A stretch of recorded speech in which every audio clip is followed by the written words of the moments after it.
예수선교회 설교방송 시간입니다. 오늘 설교방송은 2023년 제헌절을 맞이하여 구약성경 신명기 4장 32절부터 40절의 말씀을 가지고 축복과 저주의 기준인 하나님의 말씀이라는 제목으로 예수선교회 조은찬 목사님의 설교가 있겠습니다.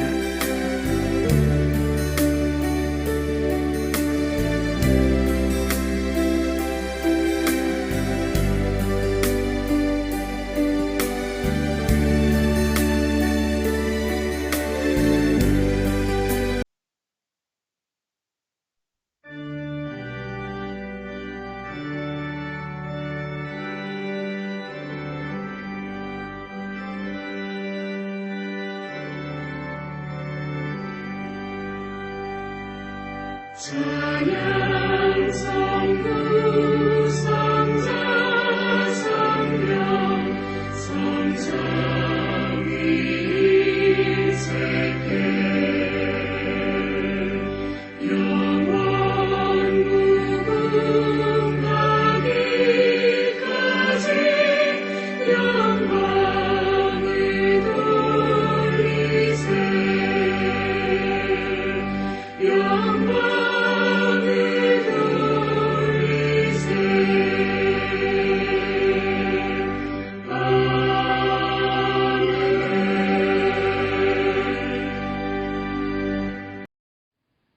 참회의 기도 및 사도신조로 신앙 고백이 있겠습니다.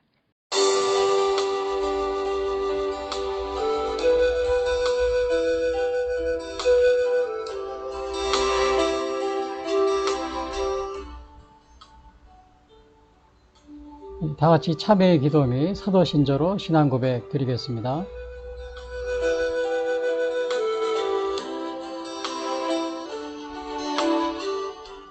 전능하신 하나님, 1948년 5월 10일 총선을 통하여 구성된 제헌국회에서 1948년 7월 17일 대한민국의 헌법을 제정한 제헌절을 기념하여 예배를 드리면서 그동안 자유민주주의 대한민국의 정체성을 망각하고 대한민국의 헌법에 따라 국민 각자에게 주어진 자유의 소중함을 깨닫지 못하고 지내온 지난 날들을 회상하며 참회의 기도를 드립니다. 대한민국 국민으로서 자유민주주의 헌법이 주어진 7월 17일 제헌절과 대한민국이 건국된 8.15 건국절을 기억하고 기념해야 함에도 후세대들에게 대한민국의 제헌 과정과 건국 과정을 제대로 가르치지도 않았을 뿐만 아니라 기념하는 일을 등한시하며 지내왔습니다. 대한민국 국민으로서 온갖 자유를 다 누리며 혜택을 받고 살아왔으면서도 우리에게 이러한 혜택을 가져다 준 국가기념일을 무시하며 지내왔으며 오늘의 대한민국을 존재하게 한 자유민주주의 체제의 기반을 가지고 세우느라고 희생하신 분들에 대하여는 감사하기는커녕 온갖 비난과 저주를 퍼부으며 살아왔습니다.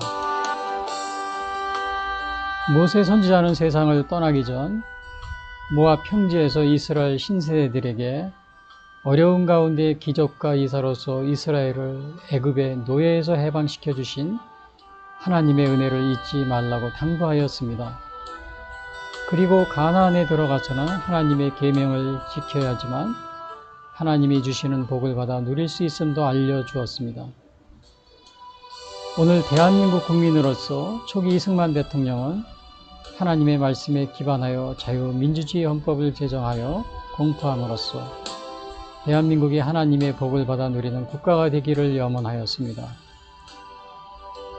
그러나 오늘날 대한민국의 상황은 일부 정치인을 제외하고 자유민주주의 정체성이 무엇인지도 알지도 못하는 정치인들이 국가를 다스리고 있으며 헌법을 소중히 여겨야 할 사람들이 부정선거를 자행하고 있을 뿐만 아니라 이에 더하여 부정선거로 당선된 거짓 국회의원들이 국회에서 악법을 남발하여 자유민주주의 대한민국의 헌법을 훼손시키고 있는 것이 현재의 상황입니다.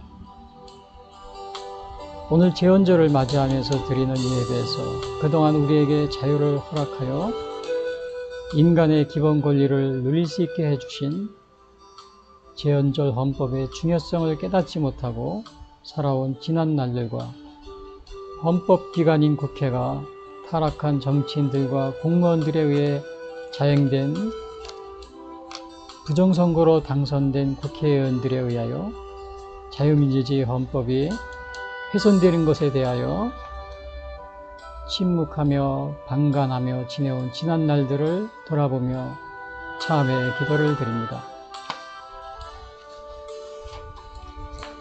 주 여호와의 말씀이니라. 이스라엘 족속아, 내가 너희 각 사람이 행한 대로 심판할지라. 너희는 돌이켜 회개하고 모든 죄에서 떠날지어다. 그리한즉 그것이 너희에게 죄악의 걸림돌이 되지 아니하리라. 너희는 너희가 범한 모든 죄악을 버리고 마음과 영을 새롭게 할지어다.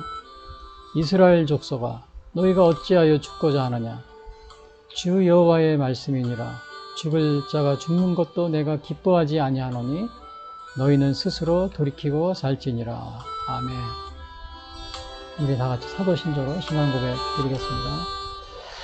전능하사 천지를 만드신 하나님 아버지를 내가 믿사오며 그 외아들 우리 주 예수 그리스도를 믿사오니 이는 성령으로 잉태하사 동정녀 마리아에게 나시고 본디오 빌라도에게 고난을 받으사 십자가에 못 박혀 죽으시고 장사한 지 사흘 만에 죽은 자 가운데서 다시 살아나시며 하늘에 오르사 전능하신 하나님 우편에 앉아 계시다가 절여서 산 자와 죽은 자를 심판하러 오시리라.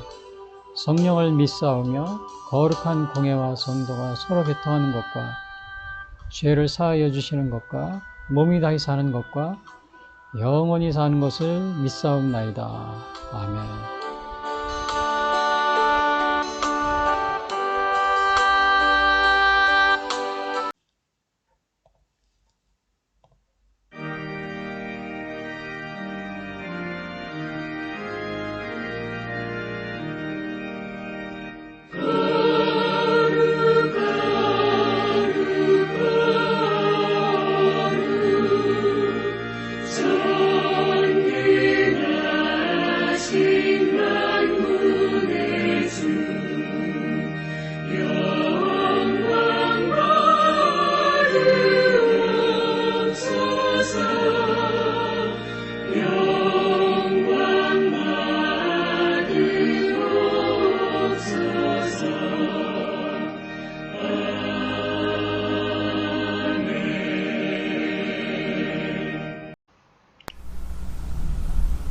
이어서 오늘 방송 설교를 위한 성경 말씀 봉독이 있겠습니다.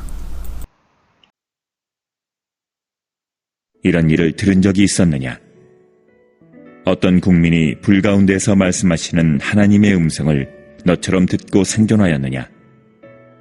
어떤 신이 와서 시험과 이적과 기사와 전쟁과 강한 손과 편팔과 크게 두려운 일로 한 민족을 다른 민족에게서 인도하여 낸 일이 있느냐? 이는 다 너희의 하나님 여호와께서 애굽에서 너희를 위하여 너희의 목전에서 행하신 일이라. 이것을 내게 나타내심은 여호와는 하나님이시요 그 외에는 다른 신이 없음을 내게 알게 하려 하심이니라. 여호와께서 너를 교훈하시려고 하늘에서부터 그의 음성을 내게 듣게 하시며 땅에서는 그의 큰 불을 내게 보이시고 내가 불 가운데서 나오는 그의 말씀을 듣게 하셨느니라. 여호와께서 내 조상들을 사랑하신 고로 그 후손인 너를 택하시고 큰 권능으로 친히 인도하여 애굽에서 나오게 하시며 너보다 강대한 여러 민족을 내 앞에서 쫓아내고 너를 그들의 땅으로 인도하여 들여서 그것을 내게 기업으로 주려 하심이 오늘과 같으니라. 그런즉 너는 오늘 위로 하늘에나 아래로 땅에 오직 여호와는 하나님이시요 다른 신이 없는 줄을 알아 명심하고 오늘 내가 내게 명령하는 여호와의 규례와 명령을 지키라. 너와 내 후손이 복을 받아 내 하나님 여호와께서 내게 주시는 땅에서 한없이 오래 살리라.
같이 흘러넘쳐 복된 나라 주의 나라 되게 하소서.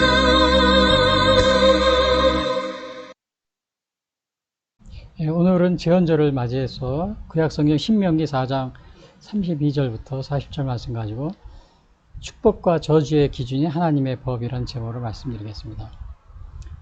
그 7월 17일은 제헌절입니다. 그래서 그 신명기를 통해서 그 하나님이 이스라엘에게 주신 그 계명을 통해서 우리나라도 또 이 제헌절 헌법이 어떻게 제정되었는지 그거에 대해서 좀 말씀드리려고 합니다. 먼저 그 신명기가 쓰여진 곳은 바로 이렇게 시내산이었습니다. 여기서 이제 모세가 계시를 받았는데요. 결국은 이 이스라엘 여기서 신명기 모세가 계시를 받은 이러한 법이 바로 그 이스라엘을 다스리는 그런 법이 된 겁니다.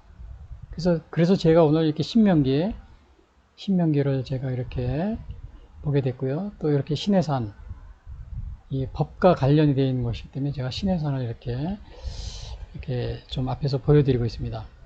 자, 먼저 이 제헌절을 보면요. 대한민국에 5대 국경일이 있습니다.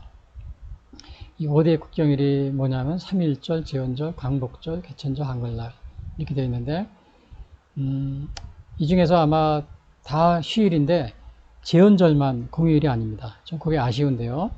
그래서 많은 사람들이 제헌절도 좀 공휴일로, 공휴일이라는 게 뭐냐면 좀 달력에 보면 빨간 글씨로 되어 있잖아요. 그래서 쉬는 날로 좀 했으면 어떠냐.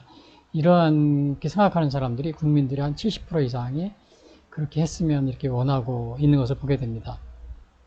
그리고 실제로는 이 제헌절이 공휴일로 되지 않으니까 우선 사람들이 이렇게 이제 그 하루를 기념하면서 쉬고서 우선 공휴일로 돼야 이게 좀 기념하는데 의의를 갖게 됩니다. 더 깊이 생각하고. 근데 그런 게 없으니까는 다 잊어버립니다.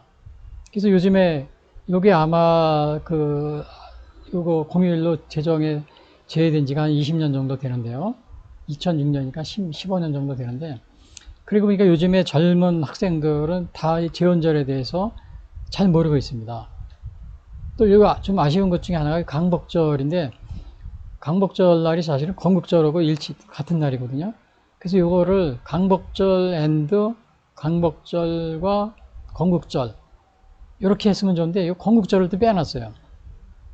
제헌절이나 건국절 둘 중에 하나 넣어야 되는데, 이 제헌절 같은 경우는 쉬지를 않고, 또 강복절과 건국절은 요거를 제외시켜 놓고, 그래서 정말 이 젊은 세대들이 저희 때는 있었어요. 제헌절이 공휴일로 이렇게 쉬고, 그래서 제헌절 노래까지도 불렀거든요. 근데 지금은 그런 게 없기 때문에 많이 대한민국 정체성에 아주 심각한 지금 위협이 되고 있습니다. 왜냐하면 이런 분들이 나중에 다 정치인이 되고 그러니까 뭐 대한민국의 건국을 부인한다거나 또 대한민국의 헌법 정통성을 부인하고 막 이러한 경우가 뭐 비일비재합니다. 그래서 속히 이거 제헌절을 공휴일로 정하고, 또 강복절이라고 그러자면 강복 및 건국절 이런 식으로 좀 명칭을 바꿨으면 좋겠습니다. 그래서 1948년 7월 17일 대한민국 헌법이 제정해서 공포된 날인데, 요 전에 1948년 5월 10일 이때 뭐가 있었냐면은 5월 10일 날이 총선거가 있었습니다. 유엔의 승인을 받고 하는 겁니다. 북한에는 이제 거부했기 때문에 뭐 안 들어갔고요. 유엔의 승인을 받고 이걸 하는데, 전국적에서 다 투표를 했는데 제주도만 못했어요. 왜냐? 제주 4.3 사건이 일어나가지고, 이 총선을 대한민국에, 그러니까 한마디로 말해서 건국을 이렇게 반대하는 이런 세력들이 총선을 못하게 막은 겁니다. 주로 이제 남로당, 대한민국에서 공산주의를 추정하는 이 남로당 세력들과 그 다음에 또 거기에 합세한 이런 많은 사람들이 이렇게 해가지고 제주 4.3 사건을 통해서 결국은 5월 10일 총선을 일어나게 된, 제주 4.3이 일어나면서 총선을 못하게 됩니다. 근데 사실은 그래서 제주 4.3이 결국은 우리나라 건국을 막으려고 하는 이 공산주의의 그러한 폭동이었었는데, 이거를 오늘날은 많은 이런 사람들이 물론 많은 양민이 죽었어요. 그 과정에서. 그러다 보니까 이거를 마치 그냥 뭐 국가에서 뭐 아무 이유 없이 그냥 학살을 한 것처럼 이렇게 해가지고, 이제 그 4.3, 4월 3일을 기념하면서 뭐 4.3 정신을 이어받자 뭐 이런 식으로 지금 얘기하고 있는데, 이 4.3 정신이라는 게 결국은 이 당시의 공산주의 혁명입니다. 혁명운동이었어요. 그러면 공산화 시키려고 하는 그 정신을 이어받자는 겁니까? 그래서 이게 지금 많은 분들이 지금 이런 좌익 계통의 그 그런 역사에 의해서 이게 지금 우리나라가 완전히 지금 거의 7, 80%, 90%에 점령이 됐기 때문에 지금 여기에서 정말 제대로 이거 올바른 역사를 세우지 못하고 있는 가운데 있습니다. 사실은 그 학살이라는 것은 비무장 그 사람들을 죽였을 때 학살입니다. 근데 사실은 제주도는 학살이 아니고 교전이었어요. 교전. 수많은 그 무기들이 있었습니다. 5.18도 마찬가지였어요. 5.18도 너무나 많은 무기들이 있었고, 또 심지어는 600여 대의 그 뭐 장갑, 뭐라 그러나, 군인차들이요. 지프차라고 그러나요? 군용차들이 있었고, 2000여 마리의 다이나마이트가 도청에 장치되어 있었고요. 그게 터지면 강제 3분의 1이 날아가죠. 야, 5천여 정의 총기가 들어가니, 이거 완전히 학살이라고 교전에 가깝습니다. 강주도. 근데 강주에서 5.18 정신이라고 그러니까, 거기서 축하하던 사람들이 다 제주도에 가가지고, 제주도에서도 똑같은 정치인들입니다. 똑같은 사람들이요. 이런 사람들이 또 4.3 정신이라고 그러고, 또 이제 그 사람들이 이제는 서서히 여순 반란도, 여순 또 항쟁이라고, 민주화라고, 제주 4.3 민주화, 뭐 여순 민주화, 또 대구 폭동도 대구 민주화, 항쟁, 막 이런 식으로 바꾸고 있어요. 그래서 여러분 지금 우리나라의 역사 왜곡이 정말 너무 심각한 가운데 있습니다. 우리 대한민국의 역사 학자분들 거의 뭐 7, 80%가 좌익 계통에 이렇게 이런 쪽으로 물들어 있어가지고 올바른 역사를 하는 사람들이 그 가운데서 이렇게 성장을 하지 못하고 그런 얘기를 제가 많이 들었습니다. 그래서 여러분들이 역사학자 이런 분들은 좀 올바른 구강을 가지시고 역사학자가 되기 전에 그러한 그 우리나라에 있는 뭐 10만 명에 이르는 고정간접들이 있습니다. 현재 거기에 영향을 받아가지고 거기 이렇게 해가지고 사회 곳곳에 지금 이렇게 뿌리를 내리고 있어요. 뭐 방송국, 무슨 뭐 여러 언론기관, 뭐 이런 모든 국회, 뭐 사법부, 뭐 저 온갖 이런데요, 교육계 이런데, 문화계, 영화계 뭐 이런데 그런 영향을 받아가지고 지금 우리나라가 올바른 목소리를 내지 못하는. 올바른 목소리를 내려고는 뭐예요? 극우라든지 망원이라든지 이런 식으로 몰리게 되는 아주 이상한 나라가 되어 있습니다. 여기 1947년 7월 대한민국 헌법이 공포된 날이고, 그 다음에 의의는 뭐냐? 왕정 시대에서 국민이 주인인 나라로 전환됐다. 5,000년 동안 왕정 국가에서 이제는 국민 주권의 주인인 나라로, 주인이 국민. 그 주인이 왜 국민이냐면 헌법 1조에 나와 있습니다. 대한민국 주권은 국민에게 있다. 어떻게 그것이 주권이 국민에게 가느냐면은 투표를 통해서. 근데 이 투표를 부정선거를 해버리면은 국민들이 주권을 상실하게 되는 겁니다. 그래서 이게 투표가 중요하다는 거예요. 부정선거를 여러분 막아야 되는 것이 중요하다는 거를 제가 이거 다시 후반부에 좀 말씀드리겠습니다. 그리고 이 재헌절이 제외된 것은 노무현 정부 때 제정이 되고 이명박 정부 때 실행이 된 것 같아요. 이렇게 한 1년, 2년 이렇게 후에요. 그래서 이게 정말 노무현 대통령 참 이게 너무 아쉬운 건데, 노무현 대통령이 이렇게 굉장히 그 친북적인 이러한 그 정책을 많이, 이 우리나라 재헌절 같은 게 중요한 건데 이거를 뭐 경제 단체에서 반대한다, 뭐 노동 시간이 줄어든다 이렇게 그 하나의 뭐 핑계가 되겠죠. 아무리 그렇다고 그래도 지금 우리 여기 3.1절 재헌절, 광복절, 개천절, 한글날 중에서 우리 대한민국의 현재 그 자유민주주의 대한민국을 갖다 이렇게 정신을 고취시키는 정체성을 이렇게 하는 기념일은 제대로 된 기념일 하나도 없어요. 그나마 재헌절인데 재헌절도 공휴일이 아니고, 광복절은 광복절을 빼버리고, 참 이게 너무 아쉬운 정도의 그런 상황입니다. 그래서 오늘은 제가 이 신명기를 통해서 이 재헌절이 헌법을 제정한 거잖아요. 그래서 그 신명기는 바로 모세가 시내산에서 하나님의 법을 계시를 받습니다. 그래서 이스라엘에게 다스릴 그 법, 그것이 제정한 날이 그런 것이 계시받은 거기 때문에 제가 이렇게 오늘 시내산 성경을 배경으로 했고요. 또 하나는 이 모세가 오늘 신명기는 이제 모세가 40년 다 이스라엘을 가나안 지경까지 바로 여기까지 인도를 했습니다. 40년 이렇게 지난 다음에 가나안에 못 들어가게 됐어요. 그 사연은 여기 가데스 바냐의 반역 사건 때문에 무리바 물가의 그 사건에 못 들어가게 된 건데요. 그래서 못 들어가면서 여기 모압 평지, 여기가 모압이잖아요. 여기 들어가기 전에 모압 평지 요 모압 평지에서 한 설교입니다. 그 설교 내용 중에 이스라엘이 첫 번째가 뭐냐면 이스라엘에게 베풀어 주신 하나님의 은혜를 기억하라. 예, 그거를 얘기해 주고 있어요. 왜 그러냐면은 여기서 이제 가데스 바냐 반역 사건 때 20세 이상은 가나안에 못 들어간다고 그랬어요. 그러니까는 요거 가나안에 못 들어가다니까 당시에 20살이었다. 이 사람은 38년 후가 되면 딱 여기 도착했거든요. 38년 후에 시내산에 와서 한 1년 체류했어요. 여기까지 한 1년, 한 3, 4개월, 뭐 1년, 2년 정도 이렇게 소비했고요. 38년 나머지 이 당시에 20살이었던 사람은 최대로 살아요. 58세. 좀 억울하죠? 그렇죠? 억울한 겁니다. 당시에 뭐 10살이었던 사람은 뭐 관계없죠. 그 다음에 당시에 뭐 30살이었다. 이런 사람은 가데스 바냐 30살이었다. 이런 사람은 가나안에 못 들어가니까 앞으로 38년 후에 그러니까 68세까지 사는 겁니다. 20살은 58세까지만 살고 하나님이 다 뭐 누가 어디다 여기 몇 년생이 적지 않아도 하나님은 다 아시고 다 그 사람들이 자연으로 다 죽게 됐어요. 그래서 실제로 이 모압 평지에 가서 모세가 하나님이 내린 징계대로 여기서 딱 계수해 보니까 정말로 당시에 20살 이상은 다 죽은 겁니다. 여러분 사람이 자연사에서 죽는데 어떻게 그게 자연이 그 나이를 맞춰가지고 죽게 한다는 것이 사람의 노력으로 되는 겁니까? 안 되는 거죠. 하나님이 그걸 어떻게 알아요? 우리 사람이 몇 살이니 몇 살이니 그러니까 이게 하나님이 살아계시다는 걸 우리가 부정할 수가 없는 겁니다. 이런 걸 역사를 봐도 하나님 부정할 수 없어요.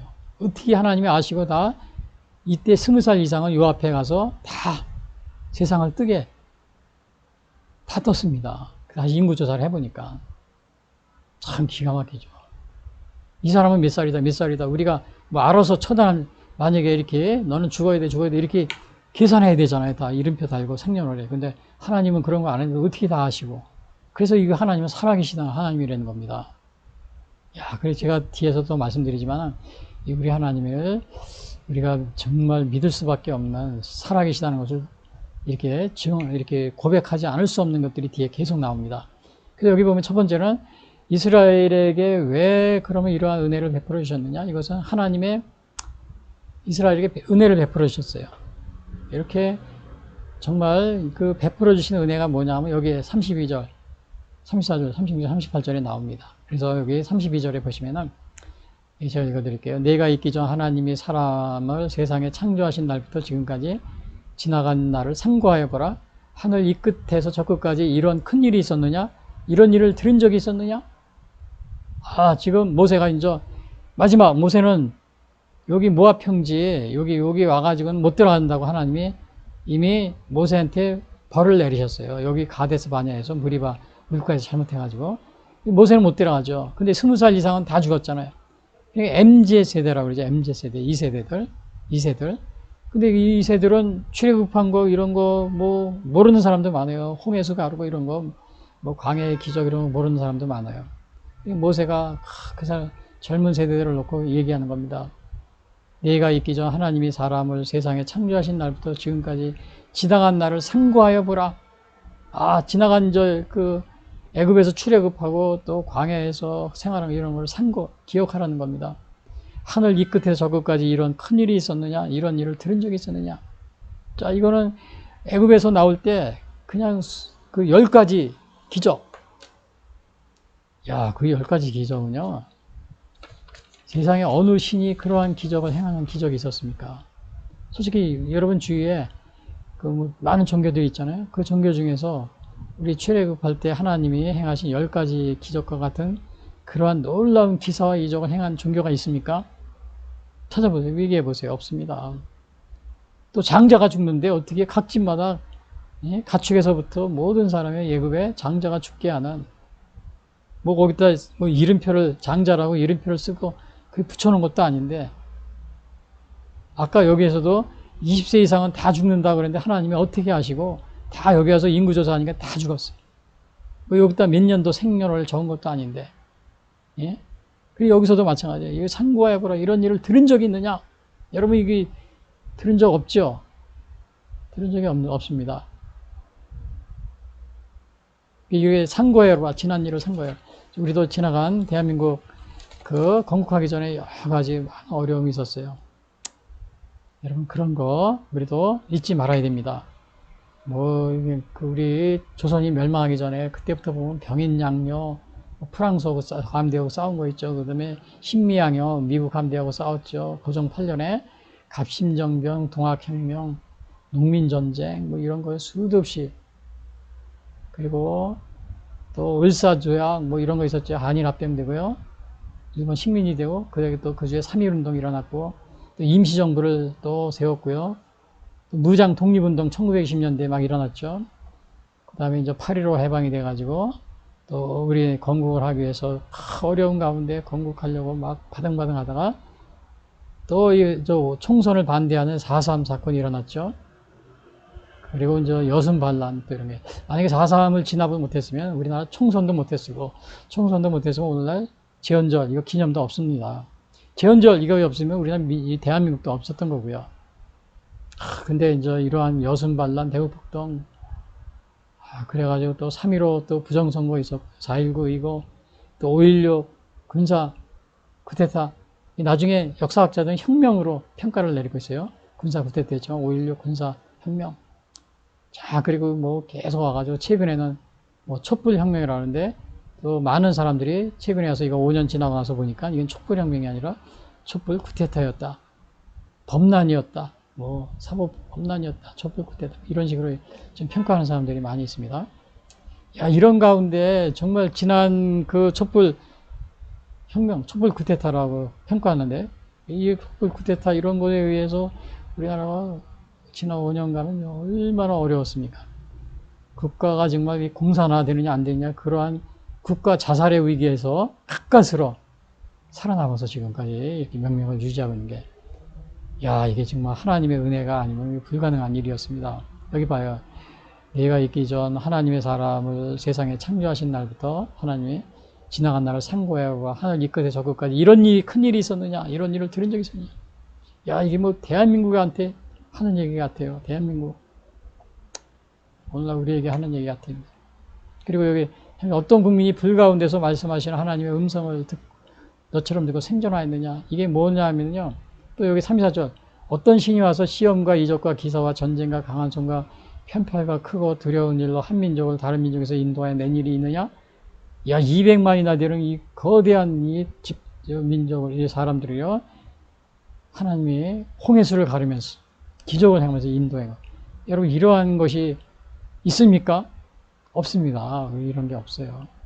그리고 여기에 보면은 어떤 국민이 불 가운데서 말씀하신 하나님의 음성을 너처럼 듣고 생존한 사람이 이게 불게 무슨 말이냐면 여기 이스라엘이 이제 출애굽해가지고 광야로 나왔잖아요. 그 시내산에 여기 이르렀는데 여기 시내산에 모세가 올라갈 때 하나님이 아예 그랬어요. 모세 혼자만 올라오라 그러지 말고 백성들 목욕 재개하고 옷도 빨고 그래서 이 시내산에 올라가게 되는데 산 밑으로 다 와서 백성들이 와서 대기하라고 했습니다.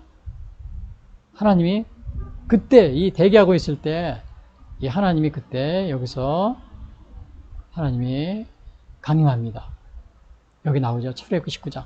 셋째 날 아침에 우레와 번개와 빽빽한 구름이 산 위에 있고 나팔 소리가 매우 크게 들리니 진중에 있는 모든 백성이 다 떨더라.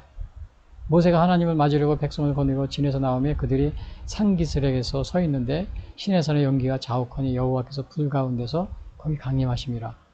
그러니까 이게 정말 우리 하나님이 그래서 이건 완전히 하나님의 그 현현이라고 해요. 현현, 강림 이런 거를 다 국민들이, 백성들이 본 겁니다. 그래서 여기 그러는 거예요. 어떤 국민이 불 가운데서 말씀하신 하나님의 음성을 너처럼 듣고 생존하였느냐? 실제로 보고. 그래서 우리 기독교는 무슨 이데아, 플라톤의 이데아, 상상을 해가지고 만든 종교 이런 게 아닙니다. 전 세계에 많은 종교가 있지만 오늘 우리 기독교는요, 명상을 하다가 40일 글 속에 들어서 금식하다가 기도하다가 깨달아가지고 또 계시를 받아 이렇게 한 게 아니에요. 혼자 계시 받고 그런 게 아닙니다. 아예 하나님은 그래서 이스라엘 백성을 다 목욕하고 옷을 빨아입고 산 밑에 셋째 날에 와라. 그리고 모세, 여기서 봐봐요. 이거 산 밑에 와 있으니까 우레와 번개와 빽빽한 구름이 산 위에 있고 나팔 소리가 매우 들리니 진중에 있는 모든 백성이 다 떨더라. 막 듣고 떨리는 거예요. 거기 불 가운데 하나님 강림한 걸 다 본 거고요. 이렇게 우리 기독교가 이렇게 생긴 겁니다. 철학자들이 이 니체가 짜라투스란 이렇게 말했다. 무슨 존재론적, 실존론적, 이 철학 이런 거 그런 걸 따져가지고 이렇게 하다 보니까 종교는 허상이고 다 상상해서 이렇게 사람들 불안을 억제하려고 생긴 거야. 이런 그런 게 아닙니다. 성리학이 어떻고 주리설 그런 게 있잖아요. 리와 기가 어떻고 이런 게 아니에요. 그걸 따져가지고 만든 종교가 아닙니다. 상상으로 이렇게 이스라엘의 실제 체험한. 그래서 이스라엘은 오늘날도 이 애굽에서 나온 그런 유월절을 지금도 지키고 있어요. 4,000년이 지나도록 유월절 행사를요. 지금도 그냥 자기들이 너무나도 생생하게 하나님의 이 현현을 체험하기 때문에 그렇습니다. 이 당시에만 체험한 거지 그 중에 이스라엘 역사 속에서도 계속해서 여기서 34절 그러잖아요. 어떤 신이 와서 시험과 이적과 기사와 전쟁과 이 전쟁이라는 것은 뭐냐면 애국 군대가 막 쫓아옵니다. 홍해에서 갈라서 올 때 그때 하나님이 홍해를 가른 다음에 모세에게 손을 내밀어 바다로 손을 내미니까 그 파도가 다시 바닷물이 합쳐져 가지고 애국 군대가 다 죽습니다. 하나님이 전쟁의 신으로서 여기에서 역사하신 그런 면이 나옵니다. 다른 민족에서 인도에 낸 일이 있느냐? 이게 하나님의 은혜라는 겁니다. 36절 여호와께서 너를 교훈하시려고 하늘에 또 그의 음성을 내게 듣게 하시며 땅에서는 큰 불을 내게 보이시고 내가 불 가운데서 나오는 그의 말씀을 듣게 하였느니라. 37절 여호와께서 내 조상들을 사랑하신 거로. 그래서 이렇게 한 거는 뭐냐? 하나님의 은혜. 다른 게 아니고 하나님의 은혜이기 때문에 너희 이스라엘 백성들, 너희 젊은 세대들아, 이 세대들아 잘 들어라.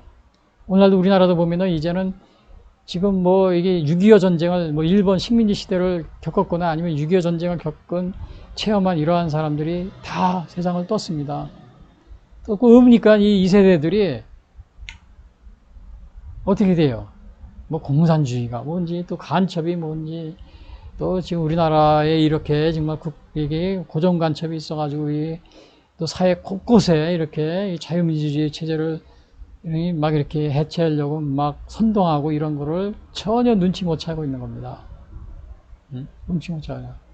근데 모세는 바로 이스라엘 백성이 그렇게 될까봐 설교를 계속 이 모압 평지에서 얘기해 주는 거예요. 근데 이 신명기에 보면 한 얘기를 또 하고 계속 합니다. 그 젊은 세대들이 이거 하나님의 은혜를 잊어버릴까봐.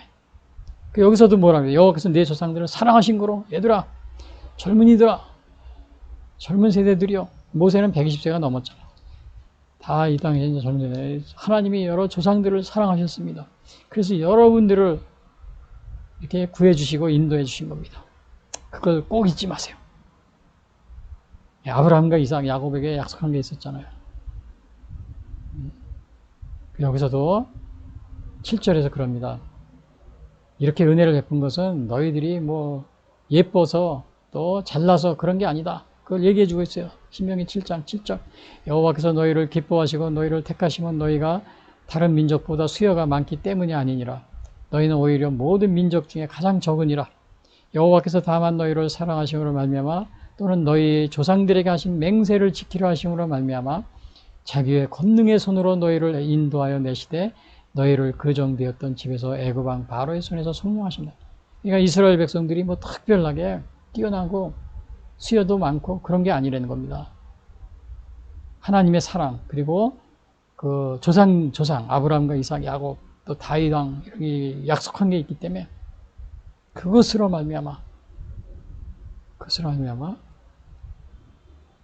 바로 이렇게 은혜를 베풀으셨다. 이렇게 얘기하고 있습니다.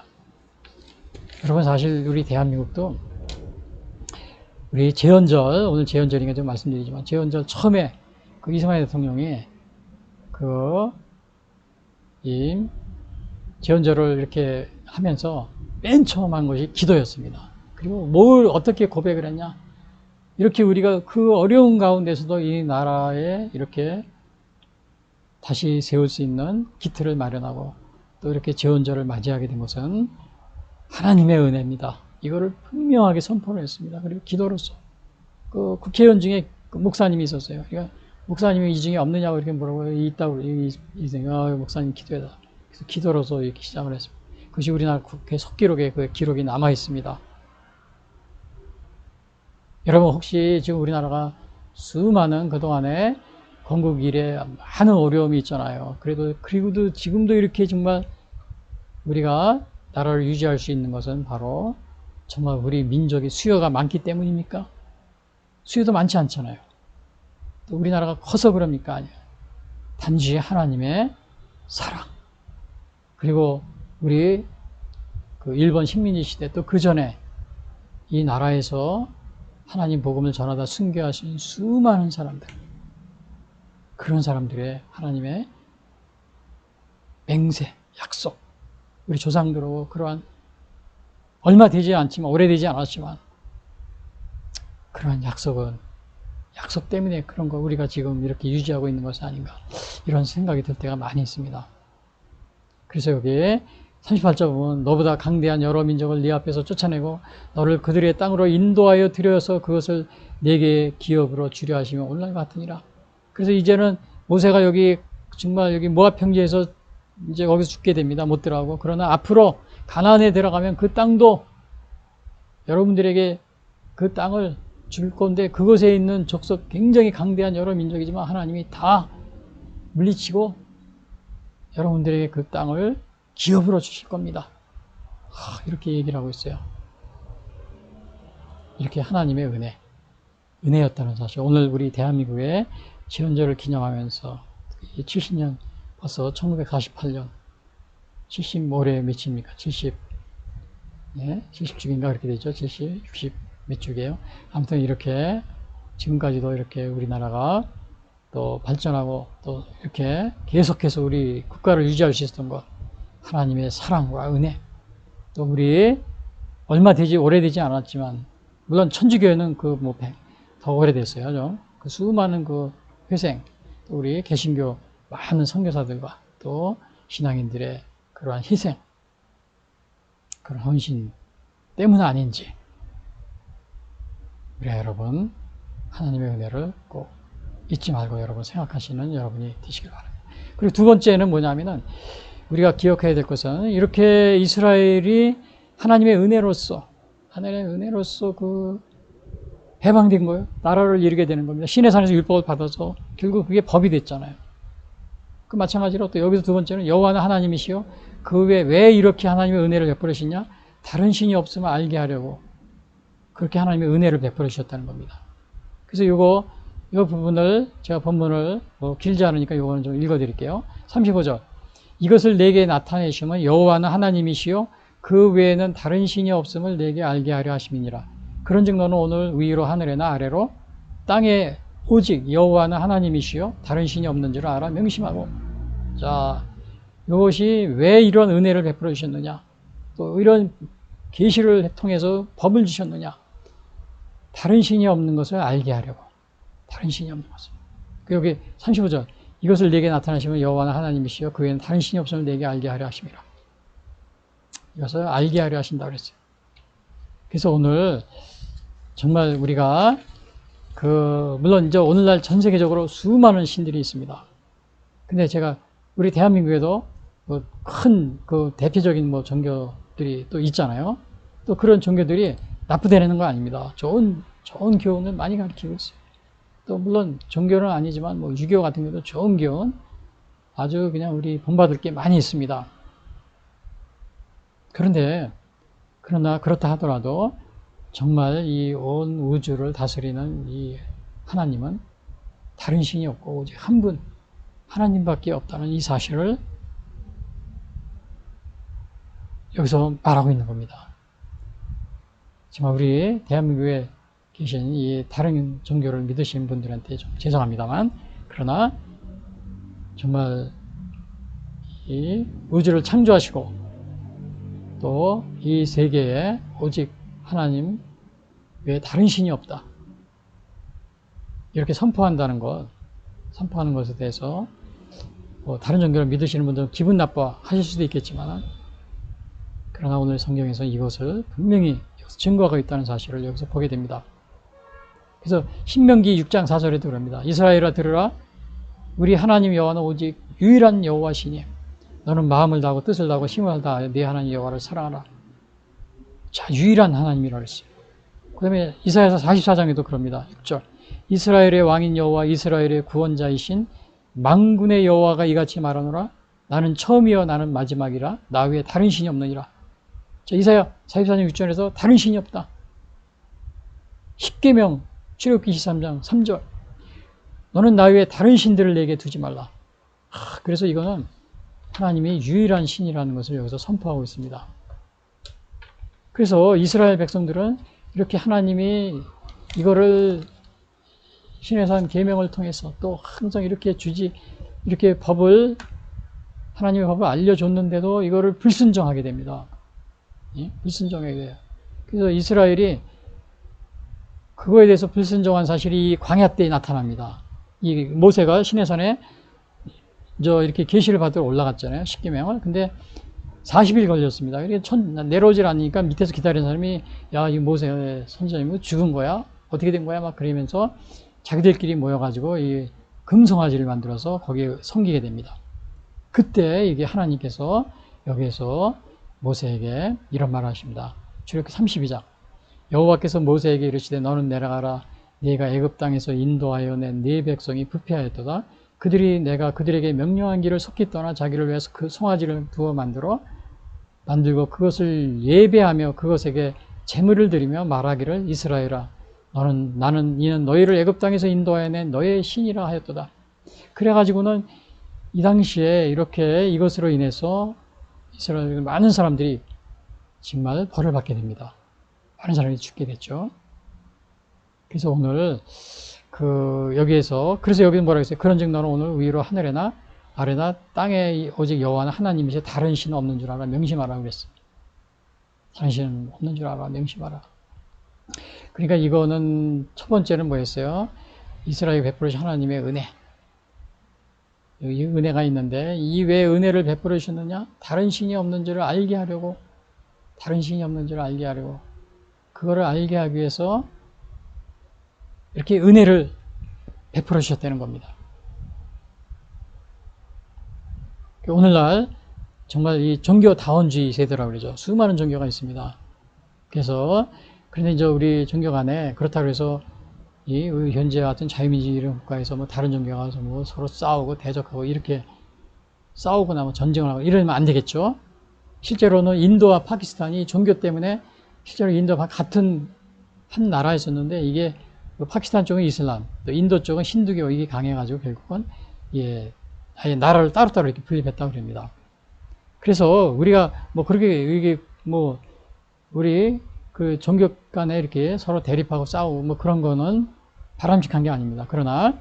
그렇지만은 우리 정말 다른 종교 믿으시는 분들은 죄송한 얘기입니다만 그러나 우리 기독교 하나님은 또 이 온 우주에 다른 신이 없다는 이런 사실을 우리에게 선포하고 있습니다. 그래서 종교다원주의, 또 다신론 이런 거를 말하고 있지 않습니다. 그래서 이거 정말 다른 종교 믿으신 분들한테 굉장히 죄송한 얘기입니다만 다른 종교에서도 좋은 거를 많이 교훈들이 있어요. 불교라든지 또 이런 데 보면 저도 정말 본받을 것이 많이 있습니다. 그러나 그러한 견이 있다든지 선행이 있다든지 그렇다고 해서 그거 우리가 구원에 이르는 게 아닙니다. 구원에 이른다는 거는 또 우리가 교훈을 받고 이 세상에서 올바르게 산다. 이거는 또 다른 차원입니다. 우리가 이 다음에 우리가 삶은 이 세상에 끝나는 것이 아니고 죽은 다음에는 또 우리에게 또 우리가 영원한 생명을 누리고 살아가야 되는 그런 게 있습니다. 그렇게 영원한 생명을 누리고 살기 위해서 우리가 구원을 받아야 됩니다. 구원을 받아야 되는데 이러한 구원은 다른 어떠한 종교로서도 이 구원에 이를 수 없습니다. 그리고 우리가 아무리 좋은 선행, 또 올바른 일, 착한 일 아무리 이렇게 한다고 해서도 우리가 구원에 이를 수가 없습니다. 우리 하나님을 믿는 믿음, 그리고 예수님을 믿는 믿음 안에서 우리가 영혼을 구원받을 수 있는 그것이 유일한 길입니다. 그래서 우리가 이렇게 다종교 사회에 이렇게 살고 있지만, 그러나 다종교하고 막 그렇다고 해서 막 싸우고 막 강제로 개종시키고 이렇게 그렇게 해서는 안 되겠죠. 그렇지만은 항상 다른 종교 믿으시는 분들 위해서 기도하고, 또 그들이 뭐 착한 일을 하다가 이 다음에 죽어서 영혼은 구원을 받지 못하고, 그러면 그거보다도 더 불행한 일이 어디 있습니까? 이 세상은, 성경에 이제는 잠깐이요, 우리의 죽은 후에 그 삶은 영원히 지속된다고 했거든요. 그거에 대해서는 오늘 제가 다 설명드릴 수 없지만은, 우리가 그 영생을 우리가 바라야 되고 또 영생을 삼아야 되는 이유는 이 성경에 또 이렇게 많이 이야기하고 있습니다. 제가 여기서 그거 다 설명할 수는 없습니다. 그러나 여기서 다른 신이 없는 걸 알게 하려고 이렇게 하나님이 은혜를 주셨다. 또 이스라엘을 통해서 많은 나라들에게 이거를 또 얘기해 주고 있는 겁니다. 우리에게도 얘기해 주고 있어요. 우리에게도 하나님께서 이스라엘을 구원하셨고, 근데 이건 다른 신이 없는 걸 알게 하려는 것이다. 또 우리가 이스라엘의 그 구원 과정에서 볼 때 뭐 이 하나님을 믿는 이 신앙이 뭐 단순히 뭐 철학적이고 뭐 존재론적이고 그다음에 실존론적이고 뭐 그다음에 뭐 성리학이라든지 이런 철학 이런 걸 뭐 이렇게 명상해 가지고 그런 게 아니라는 것을 오늘 여기 이스라엘 역사 속에서 분명히 보여주고 있습니다. 그런데 이렇게 이스라엘이 이런 은혜를 하나님을 알고, 그 다음에 마지막은요, 축복과 저주의 기준 하나님의 법에 대한 순종을 촉구하는 겁니다. 그래서 오늘 제가 제헌절이기 때문에 하나님의 법에, 우리나라의 법이 하나님의 법에 그 정신을 가지고 있다면 우리도 똑같이 축복을 받을 수 있겠죠. 그러나 하나님의 법에 저촉되는 그러한 법을 가지고서 그 나라가 그런 나라이든 그런 나라는 축복이 아니라 그 반대에 뭐예요? 멸망할 수밖에 없죠. 저주를 받거나. 그래서 오늘 요 40절 또 제가 요 부분을 제가 또 읽어드리겠습니다. 짧으니까요. 오늘 내가 내게 명령하는 여호와의 규례와 명령을 지키라. 너와 내 후손이 복을 받아 내 하나님 여호와께서 내게 주시는 땅에서 한없이 오래 살리라. 자, 여기서는 하나님의 명령을 지키면은 너와 후손이 복을 받는다 그랬어요. 너와 후손이. 여기서 하나님의 명령에 순종하면 받을 복에 대해서 신명기 7장에 이렇게 자세히 나와 있습니다. 거기 제가 신명기 7장 12절 제가 읽어드릴게요. 너희가 이 모든 법들을 듣고 지켜 행하면 네 하나님 여호와께서 네 조상들에게 맹세하신 언약을 지켜 네게 인애를 베푸실 것이라.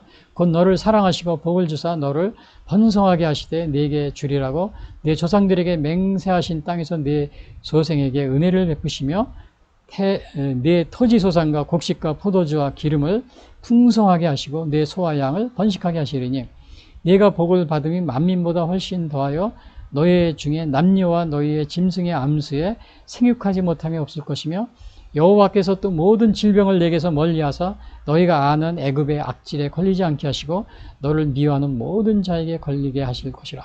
자, 이러한 복을 여기 신명기 18장에 보면 또 이거 말고도 많이 나옵니다. 이건 하나님의 명령에 순종할 때. 그래서 이스라엘은 어떻게 했어요? 그 하나님의 그 은혜를 받았어요. 은혜를 받고 그것을 왜 하나님의 은혜를 주셨냐? 하나님이 다른 신이 없음을 깨닫게 하려고. 그래서 하나님의 그 법을 지키고 순종할 때는 또 이러한 축복을 주신다.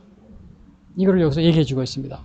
그럼 오늘날 우리 대한민국의 헌법, 이것이 하나님의 법의 정신을 가지고 있다면은 우리도 동일하게 축복을 누리게 되는 거죠. 그리고 불순종할 때 어떻게 되냐? 하나님이 불순종할 때는 이렇게 저주가 임한다고 그랬어요. 신명기 18장 40절.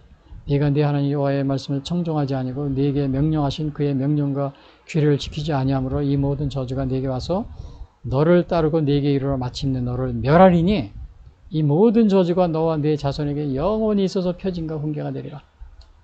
그러니까 하나님의 이거를 지키지 않으면 이러한 저주가 임할 것이다.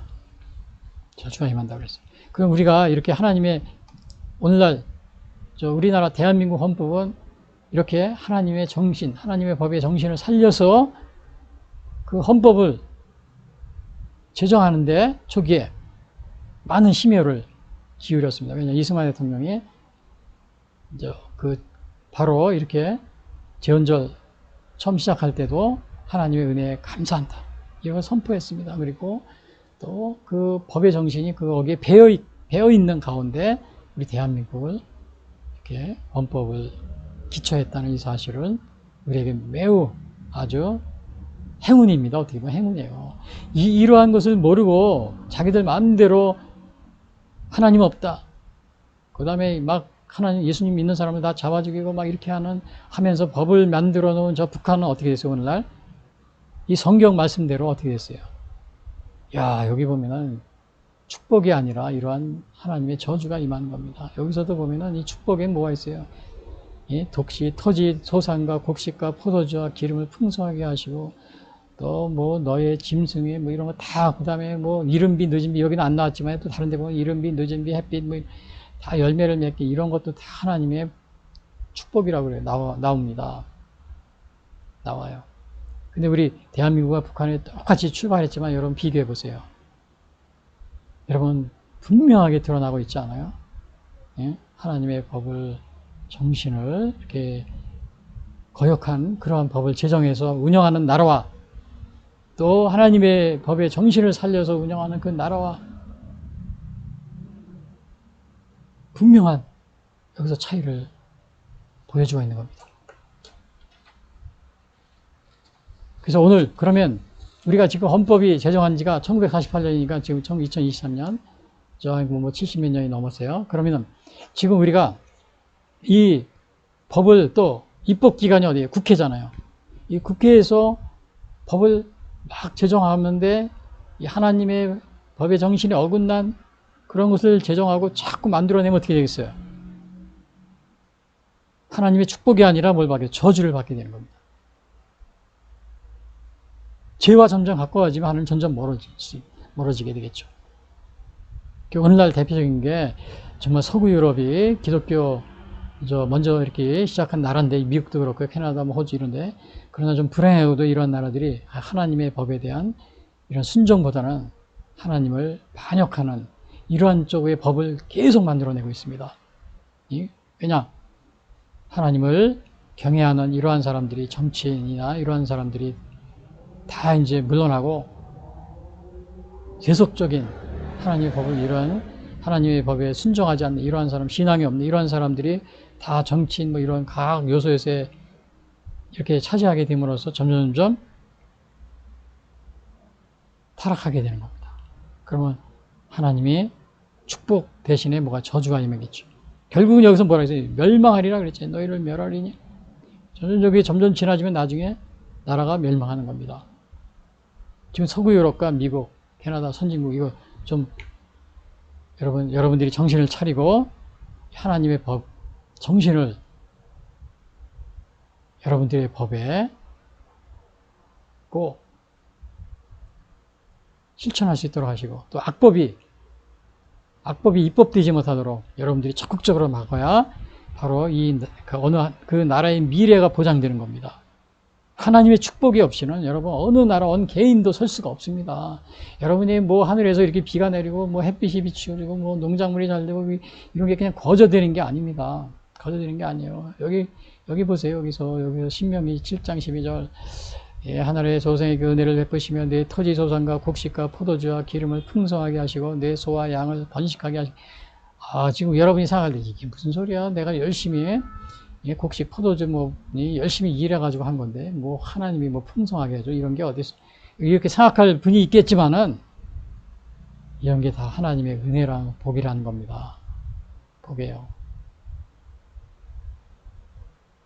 그래서 여러분들이 꼭, 그래서 이제 우리 대한민국 재헌절을 맞이해서 특별히 제가 당부드릴 것은 우리나라의 부정선거, 특히 국회의원 뽑는 부정선거를 우리나라 2020년도 4월 15일 총선거 300명 지금 국회의원이죠. 내년에 4월이면 임기가 만료되는데, 이거 정말 그 당시에 엄청난 부정이 있었습니다. 이걸 어떻게 하느냐? 그냥 하는 얘기가 아닙니다. 여러분, 선거관리위원회에서 그냥 이게 투표 후에 발표한 통계가 있어요. 그거를 분석해 보면은 그게 거기에 분명하게 나타납니다. 통계상에. 사전선거에서 이렇게 딱 보면은, 특히 사전선거에서 일정한 비율이 탁탁탁탁, 여당과 야당에서 그게 분배가 탁탁탁탁 돼 있어요. 이거는 자연에서 발생할 수 없는 그러한 비율입니다. 제가 자세히 말씀드릴 수는 없지만은, 여러분이 이것이 지금 우리나라 지금 국회의원이 한 3분의 1 이상에 올바르지 못하게 부정으로 당선된 국회의원이라고 생각하시면 됩니다. 지금 그분들이 지난 4년 동안에 얼마나 많은 악법을 지금 만들어냈습니까? 수도 없이 만들어냈죠. 이러한 하나님의 대부분의 그런 사람들이 그 부정으로 이렇게 한 사람들은 대부분의 그것이 어디냐, 온라인으로 부정을 합니다. 1960년 3월 15일로 그거는 누구든지 볼 수 있게 했기 때문에 금방 들통이 났죠. 그러나 지금은 여러분, 남의 돈, 해킹에 돈 빼가고 그러잖아요, 은행에서. 이거 눈에 보여요? 안 보이죠? 그거 마찬가지입니다. 지금 전자개표기 이렇게 막 계산해서 이렇게 해가지고 하는데, 여러분이 전자개표기 여러분이 못 쓰게 해야 됩니다. 그리고 손으로 수개표해야 돼요. 독일이나 미국에서, 일본에서 손으로 합니다. 빠르게 하는 게, 그것이 그냥 빠르게 한다는 게 이것이 꼭 좋은 게 아닙니다. 여러분, 천천히 하더라도 정확하게. 그리고 요즘에 인터넷 해킹 얼마든지 이게 해서 숫자 바꾸고 조합하는 거 할 수 있기 때문에, 누가 한두 사람만 마음 먹어도 얼마든지 숫자를 바꿔낼 수 있습니다. 더군다나 6.25 전쟁 때는 중공군이 100만 명이 우리나라 침범했죠. 북한하고. 근데 지금은 그런 사람이 그 침공하는 게 아니고 눈에 보이지 않게 인터넷으로 해킹으로 100만 대군이 우리나라의 댓글 부대, 이거 조선족 같은 경우는 여러분 한국말 다 알잖아요. 중국의 조선족은요, 해외 교포라고 해서 우리 같은 민족이라고 생각하면 큰일 납니다. 그 사람들은 완전히 공산주의 사상으로 거기 자라고 그곳에 아주 뼈가 굳은 사람들입니다. 특히 미국 같은 데나 유럽에 있는 우리 한국 교포들은 자유민주주의 애국자들이 많죠. 그러나 똑같이 그거를 중국에 있는 조선족은 우리 아예 한국 국민이었어, 한국말 할 줄 알아, 그렇다고 그렇게 이거를 우리 생각하면 큰일 납니다. 더군다나 그 사람들에게 투표 공간이 주고, 이거는 미국에 있는 교포고 중국에 있는 한인 조선족고 같게 이렇게 생각하면 큰일 납니다. 지금 그러나 중국 교포들이 10만 명 이상이 영주권자들에게 투표권도 주고 그러는데, 여러분 이런 것들은 심각하게 고려를 해야 되는 거죠. 그리고 지금 이렇게 온라인 상에 이렇게 해킹 이런 걸로 중국이 우리나라 선거 때마다 가만히 있겠어요? 지금도 이렇게 막 국내에도 비밀 경찰도 막 운영하고 이런 나라에서 우리 정치인들 다 이렇게 보고 있다가 저거 당선시키겠다, 떨어뜨리겠다 이렇게 해가지고 중국에서 얼마나 그 온라인상으로 또 인터넷상으로 또 댓글 조작으로 조선족을 시켜서 한국 다 하는 하겠어요. 또 거기다 북한의 댓글 부대까지 합치면은 지금 우리나라의 그 네이버나 다음에 이렇게 댓글 달리는 거예요. 이런 모든 뉴스에 거의 대부분이 아마 제가 볼 때는 반 이상이 3분의 2 이상이 다 해외에서나 아니면 이런 사람들이 하는 겁니까? 우리 국민이 아니고. 그 이상한 댓글이 막 달리잖아요. 그런 거는 저도 이렇게 보면 이건 국내에서 하는 게 아니구나. 금방 알 수 있어요. 국민들이 이거 빨리 정신 차리지 않으면 우리나라가 정말 위기에 처합니다. 지난 5년간 촛불 혁명 촛불 구태타라고 그랬는데요.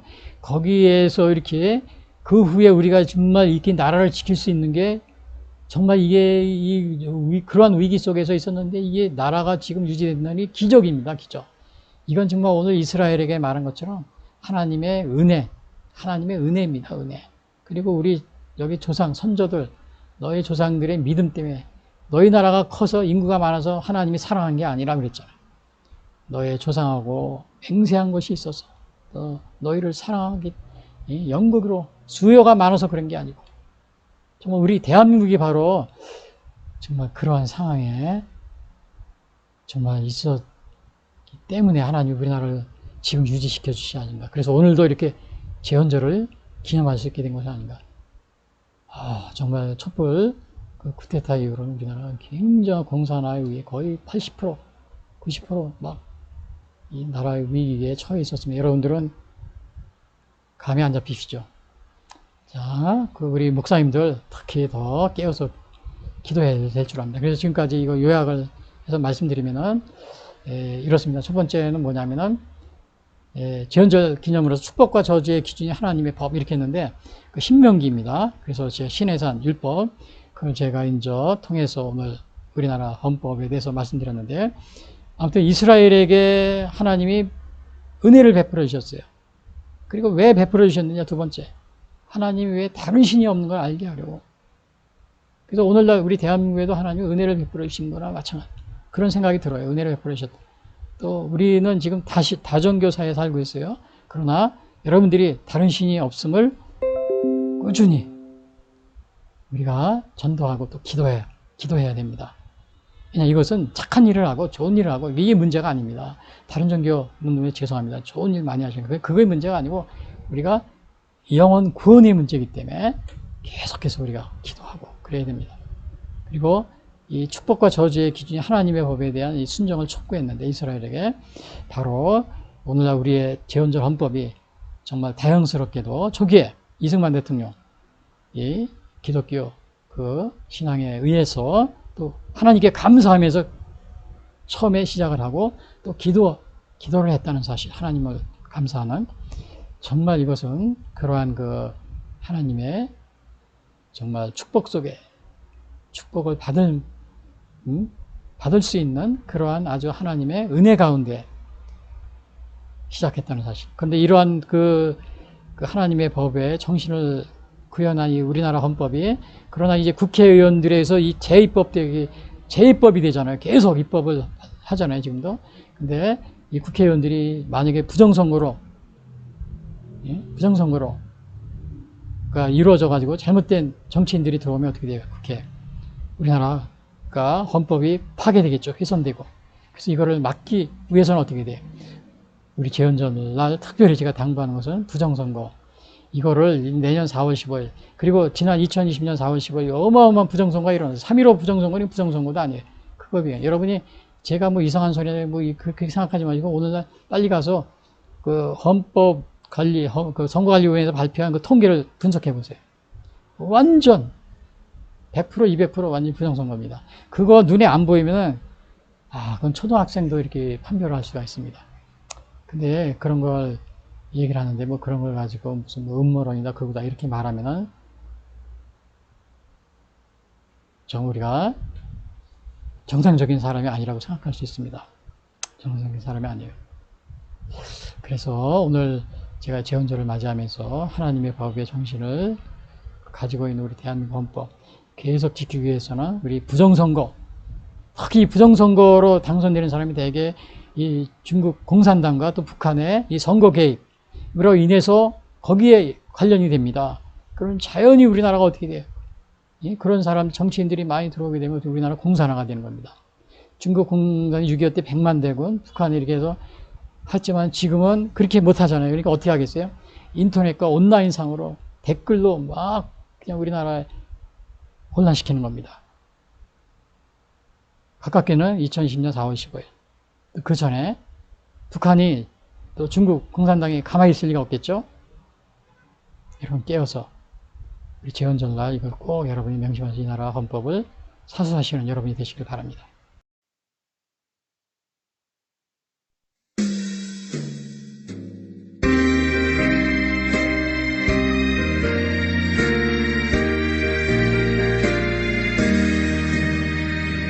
이 민족의 복음을 허락하시고 우리들을 죄에서 구원하셨다.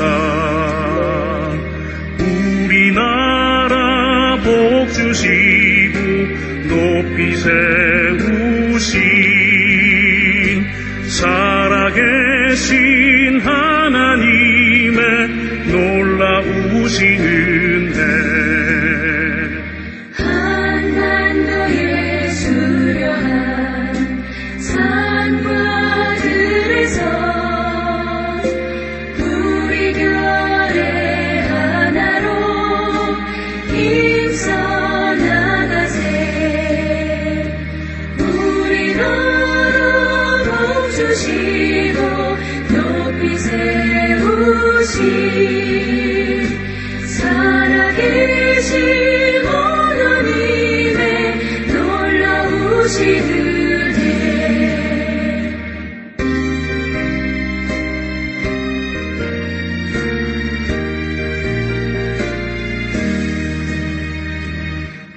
오대양과 육대주 세상 끝까지 어디든지 달려가 복음 전하자 우리 너로 멈추시고 높이 세우시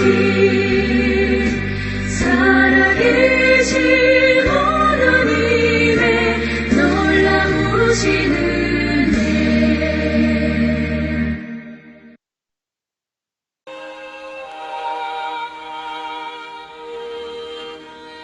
지금까지 예수선교회 설교방송을 시청해 주신 분들께 감사를 드립니다. 하나님은 우리를 사랑해 주시고 우리를 위한 놀라운 계획을 가지고 계십니다. 그러나 사람들은 죄를 지음으로 하나님과의 관계가 끊어졌습니다. 로마서 3장 23절은 모든 사람이 죄를 범하였음에 하나님의 영광에 이르지 못한다고 하였습니다. 사람들은 죄 가운데 행하여 이 세상 풍조를 따르고 공중의 권세 잡은 자를 따르고 육체의 욕심을 따라 지내며 육체와 마음이 원하는 것을 하여 진노의 자녀로서 심판에 이르게 되었습니다. 죄로 인하여 사망의 심판에 이르렀음에도 불구하고 인간은 돈, 명예, 권력, 종교, 선행 등 자신의 어떠한 노력으로도 죄의 문제가 해결할 수가 없습니다. 이러한 가운데 하나님은 죄로 인하여 죽을 수밖에 없는 우리를 구하시기 위하여 독생자 예수님을 보내주셨습니다. 요한복음 3장 16절은 하나님이 세상을 이처럼 사랑하사 독생자를 주셨으니 이는 그를 믿는 자마다 멸망하지 않고 영생을 얻게 하려 하심이라 말씀하셨습니다. 그러나 사람들은 우리를 구하러 오신 예수님을 영접하지 않고 십자가에 달려 죽게 하였지만 예수님은 3일 만에 죽음을 이기시고 부활하셨습니다. 그리하여 하나님은 예수님의 구속의 희생을 믿고 회개하여 예수 그리스도를 영접하는 모든 사람들에게 영원한 생명을 약속해 주셨습니다. 그래서 요한복음 1장 12절에서 영접하는 자 곧 그 이름을 믿는 자들에게는 하나님의 자녀가 되는 권세를 주시겠다고 약속하셨으며 요한일서 5장 11절에서는 또 증거는 이것이니 하나님이 우리에게 영생을 주신 것과 이 생명이 그의 아들 안에 있는 그것이니라. 아들이 있는 자에게는 생명이 있고 하나님의 아들이 없는 자에게는 생명이 없느니라 라고 말하고 있습니다. 아직 예수님을 영접하지 못하신 분들은 이 시간 주님을 영접하시기를 바랍니다. 오늘 이 방송을 들으시고 신앙에 대하여 더 알기를 원하시는 분들은 www.missionchrist21st.com 예수선교회를 방문해 주십시오. 다음 방송 시간까지 안녕히 계십시오.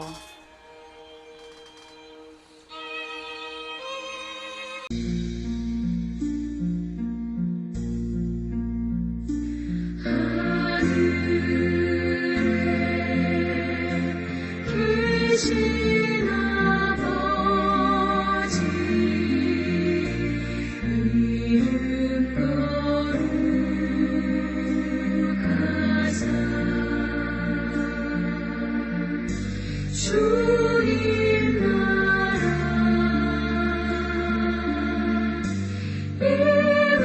하시고 뜻이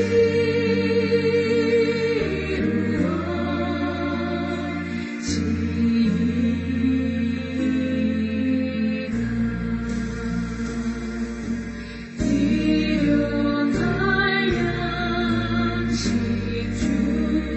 주시고 우리들의 큰 죄 다 용서하옵시고